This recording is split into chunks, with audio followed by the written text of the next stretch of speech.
Hello Heather, it's Tuesday, June 26th, and this is your video blog that I actually shot a while ago. And I'm sorry, but it's a camera and it's different from my usual vlogging camera, so I don't have the desk buffer, so I don't know how close I should be sitting to it, and the answer is too close. Weird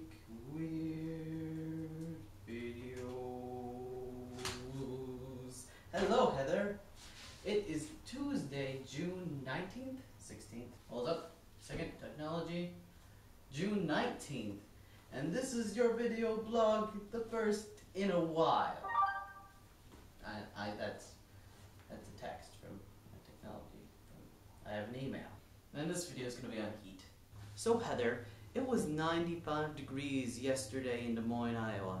Fortunately, I am several hours away from Des Moines, Iowa, so it was only 91 degrees. So heat, that's a force of nature that we have dealt with all of our lives and is nothing new, and a concept that everyone is familiar with. Some people laugh at it though, because they're outside all the time, and they're so very pretty.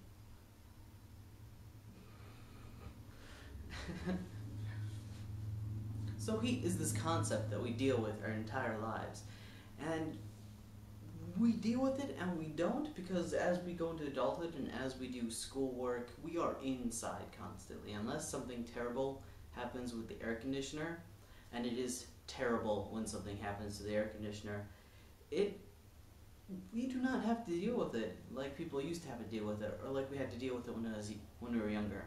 Because when I was younger, I would be inside, but we didn't have air conditioning, and my mother would be like, "Ray, go outside and stop playing." No, when I was little, I liked to stay inside in the basement where it was colder, and then I would play Nintendo, because that's what you do. But heat is this force that we have to deal with less and less, not only as people, not only in the nation, but in the world. Air conditioning and electricity and development is moving out everywhere. And as a result, there are several things that are happening. Some will say that climate change is affected, and then others, well, nutritionists say that the world is getting fatter. Things that we've learned from Hank Green, which I would not deny that.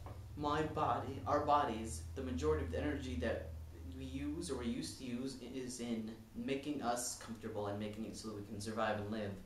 And now that our brains have taken over the problem of keeping our bodies comfortable, our bodies have a lot of energy and food is very abundant, so we eat and we drink and we take in these things that we used to need to survive, and instead we take more than what we need to survive, and then we get fat.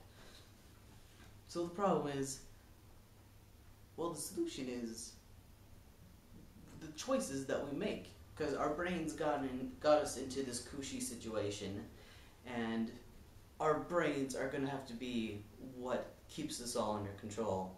Otherwise, we will famously end up like the people in WALL-E.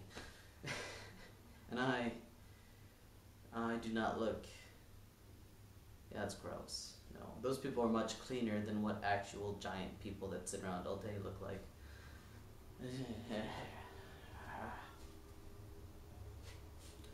Some say the problem is global warming, but it's not global warming, it's climate change, and climate change was always changing and making differences, and throwing in things we do are just like throwing into a chaotic pot.